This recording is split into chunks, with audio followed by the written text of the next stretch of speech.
दीनार दे कर गए थे। उन्होंने पूछा, ऐ मेरी प्यारी अहलिया, इतने साल के बाद मैं तुमसे मिल रहा हूँ, ये बताओ कि 30,000 दीनार तुमने क्या किया? मैं तुमको पैसा दे के गया। उन्होंने कहा कि मैंने उसको अच्छी जगह लगाया है, दफन किया है, कुछ दिन के बाद मैं आपको हिसाब किताब दूंगी। नमाज का वक्त आया, उन्होंने कहा कि जाइए मस्जिद नबवी में, रसूलुल्लाह सल्लल्लाहु अलैहि वसल्लम की मस्जिद में नमाज अदा कीजिए, कई साल से आप नहीं आए। जब वो गए तो नमाज के बाद देखा कि बहुत बड़ा मजमा है और मजमे में बयान हो रहा है, हदीस सुनाई जा रही है, और एक नौजवान गर्दन झुकाए लोगों को हदीस सुना रहा है और मदीने के बड़े बड़े लोग उसकी हदीस सुन रहे हैं।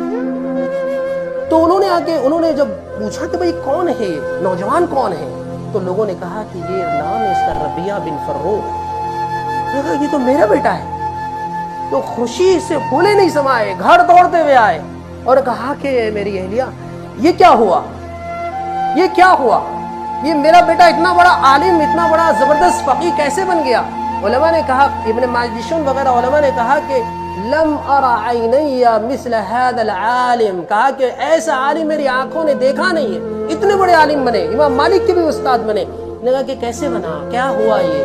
ने कहा कि तुमने 30,000 दीनार जो मुझे दिए थे, वो दीनार तुमको चाहिए या ये बेटे की नॉलेज और इसका इल्म, इसका एक करामत, इसकी इज्जत चाहिए? उन्होंने कहा कि ला वल्लाहि ला उरीदु हादा। मैंने कहा कि ए मेरी अहलिया, उन्होंने कहा मेरी अहलिया 30,000 मेरी इसके सामने कोई हैसियत नहीं रखते, मेरे बेटे को जो तूने काबिल बनाया इसके सामने पूरी दुनिया की दौलत भी कोई हैसियत नहीं।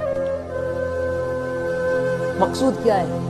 27 साल एक शख्स घर से बाहर रहा और एक माँ ने जो तरबियत की है, एक माँ ने जो पैसों का सही इस्तेमाल किया है, क्या आज हमारे बच्चों की हम ऐसी तरबियत कर रहे हैं? कितनी खियानतें हमारे बच्चियां, हमारे घर के ख़वातीन नज़र आ रही हैं कि शौहर घरों के बाहर हैं, कितनी खियानतें घर में हो रही हैं। बच्चों को कैसे डिसिप्लिन सिखाने की कोशिश करनी चाहिए, वैसे हमारी बहनें या ख़वातीन नहीं कर पा रही हैं। हमारी नौजवान नस्ल कैसी निकल रही है, इस पर सोचने की बहुत ज़रूरत है।